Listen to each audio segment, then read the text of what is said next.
think it's time we stop. Children, what's that sound? Everybody look what's going down.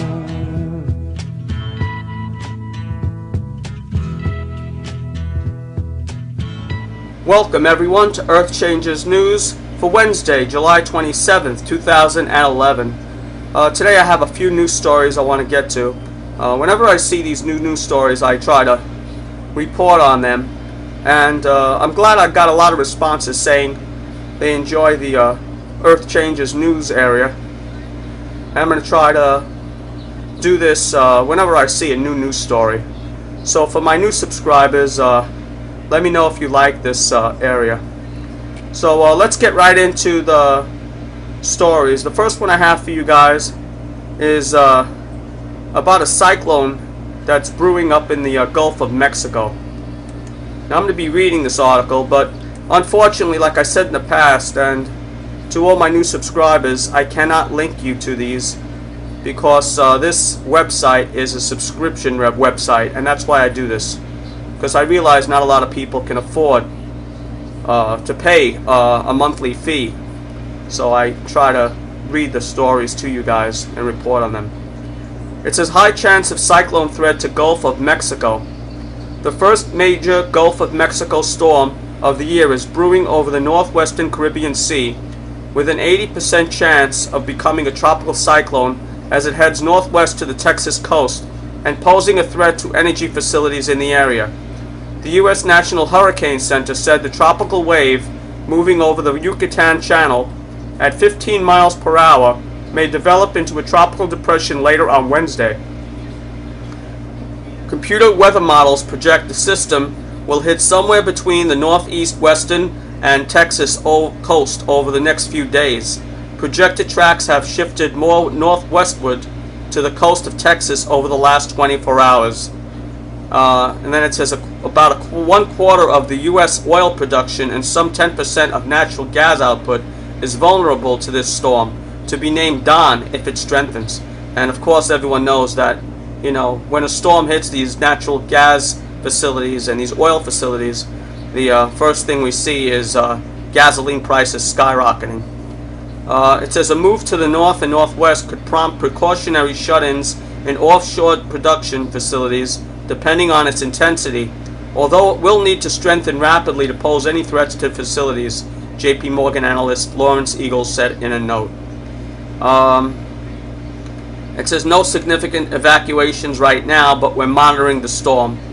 And then it goes on to say no significant action is required at this time other than to continue to monitor the weather reports because basic preparation steps were completed in June. And that's pretty much it. That's, you know, I just wanted to give you the latest of what's going on in the Gulf there. So, and I just want to get to the next story here. Now the next story has to do with heavy rains in South Korea. And this is just another story just showing that, you know, these weather systems are getting much more severe. It says rains pummel South Korea, killing 34. Torrential rains across much of South Korea on Wednesday created flash floods and landslides that killed at least 34 people, the highest number of casualties in the country's 2-month rainy season that already was among the wettest on record. A landslide early Wednesday in Chechuan, a mountain village in the northeastern Gangwon province, swept away several buildings, including 2 small hotels, where a group of college students was sleeping. 11 students and 2 others died in the landslide. More than 24 other people were injured, several seriously.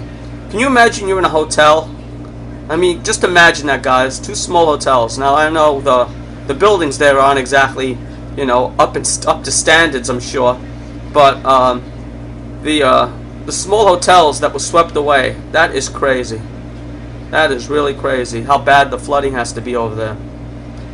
It says in Seoul at mid-morning another mountainside gave way and swept mud, trees, and other debris over high-rise apartment complexes, killing 10 people and prompting the evacuation of nearly 400 others. And then it says, it just goes on to say that July 9th and 10th they also saw South Korea, also Koreans died from flash floods during another heavy rainstorm. June and July is rainy season in the Korean Peninsula when it is hit by both tropical storms from the south and other systems moving from the west. And this year's rainstorm is among the highest ever. See, that's what people don't realize. They said, oh yeah, it's supposed to be, it's the rainy season. It's getting worse. It's, I don't know. Is people just read over those things. That the rains are getting much worse. Okay, now let me see if there's any other articles I want to talk about. New way to measure expansion now. They found a volcano on the far side of the moon. When we move to the moon, I guess we'll worry about that. Here's another story dealing with a tropical storm in the Philippines. And this was yesterday. See, this is another story. I mean, I could do these every day and, I would have stories to talk about. It says a powerful storm has hit the Philippines, killing at least 9 people and forcing thousands to flee their homes. Tropical storm Nocton unleashed floods and landslides along eastern areas of Luzon Island. Evacuations are continuing as floods are reported to have deluged the houses of about 500,000 people. The storm hit Camarines Norte province earlier with gusts of 56 miles per hour and is moving northwestwards. The regional disaster response official described it as the province's worst flooding in 5 years. Among troops and Coast Guard personnel were being deployed to rescue people stranded on rooftops, said Bernardo Alejandro, adding that a main road was blocked by floodwaters and mud flows.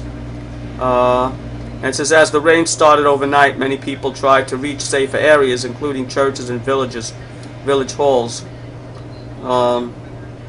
Many of our towns seemed like islands, and they were isolated from each other. Mr. Salcida was quoted as by the Associated Press. So, this is just another example. Now it's in the Philippines. All over the world we're having stuff like this happen, folks. But you don't read it on the local paper because we're worried about what's the latest thing now.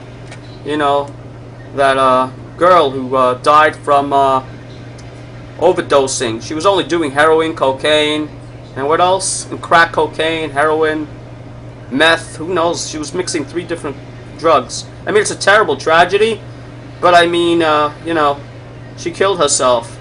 It wasn't really a shock. Oh, let's see what else we got here. Amy Winehouse, that was her name, see? I did know about the story.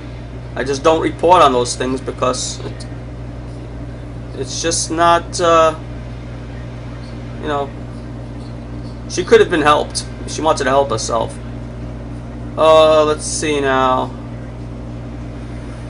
A hurricane center watching the Caribbean storm. I think that's the one that was coming up the thing, but let me just... It says forecasters the National Hurricane Center in Miami are watching another stormy region in the Northwest Caribbean today.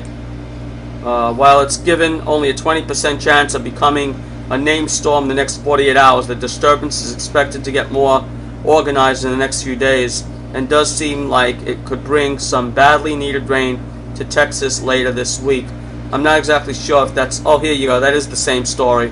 I'm sorry, folks. That's the same story I first reported on. So even I get a little confused. So, that's it, folks. That's the stories for today. I only had like 3 stories or so. But, anyway, I'll give you updates if I see them. Take it easy, folks. Stay safe. This has been Earth Changes News for July 27th, 2011. Not afraid to take a stand, take a stand.